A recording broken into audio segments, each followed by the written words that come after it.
अपनी कथा को श्रवण करेंगे और फिर जो है कल से आप सबको टाइम से आना है।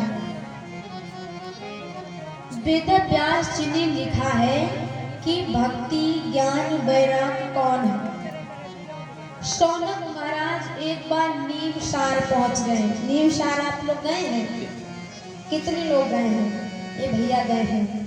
तो वहां सूत जी का आश्रम बना। शौनक पहुंच गए, बोले हमें भगवान की कथा सुनाओ।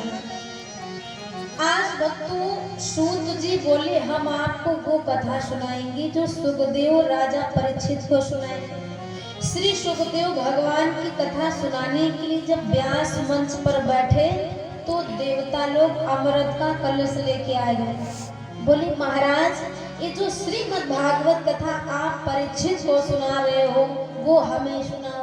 और राजा परीक्षित को मृत्यु का श्राप मिला है तो उन्हें अमृत पिला दो, अमर हो जाए ना मरे। ये कथा हम सबको सुनाओ, हम लोग कथा के पात्र हैं। सुखदेव बोले देवताओं के भाग्य में कथा नहीं लिखी है, ये मनुष्यों के भाग्य में।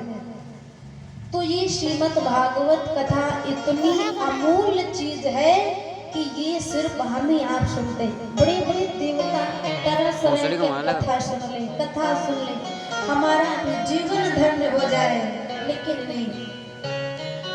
देव ऋषि नारद सभी तीर्थों में भ्रमण करते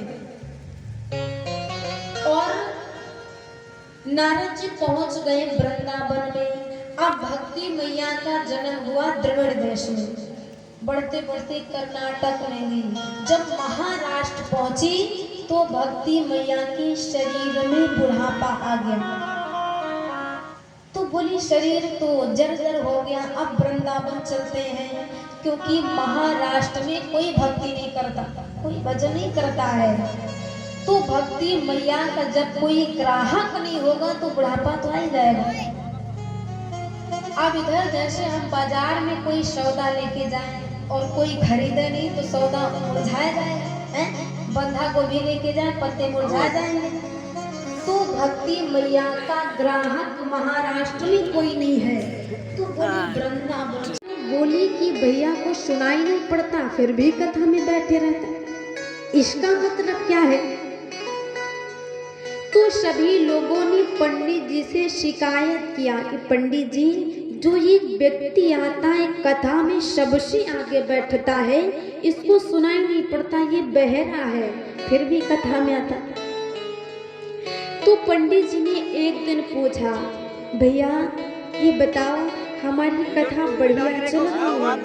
तो वो आदमी ने कहा पंडित जी थोड़ा और तेज बोलिए, हम सुन नहीं पाते। पंडित जी ने और तेज कहा भैया कथा बढ़िया चल रही। भैया ने कहा पंडित जी और तेज बोलिए, हम सुन नहीं पाते।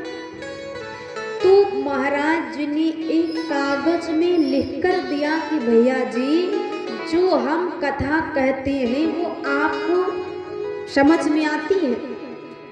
तो उस पंडित जी की सवाल का जवाब उस आदमी ने बड़ा सुंदर दिया। उस व्यक्ति ने कहा कि ऐ महाराज, ऐ पंडित जी, भगवान ने मेरे अंदर जो सुनने की शक्ति थी, क्योंकि कान में कौन सी शक्ति? सुनने की, खाने की नहीं, खाने में तो मुंह में जो है खाने की शक्ति। तो उस आदमी ने कहा पंडित जी भगवान ने मेरी सुनने की शक्ति छीन लिया। तो पंडित जी ने कहा फिर भी तुम कथा में आते हो?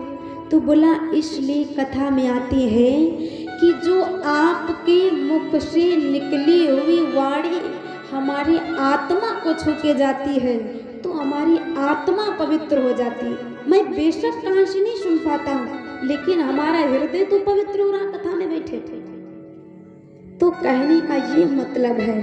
तो उस आदमी ने कहा हम सभी परिवार को इसलिए कथा में लाते हैं कि कहते घर का जो मालिक होता है वो जैसा काम करता वैसे उसके बच्चे करते।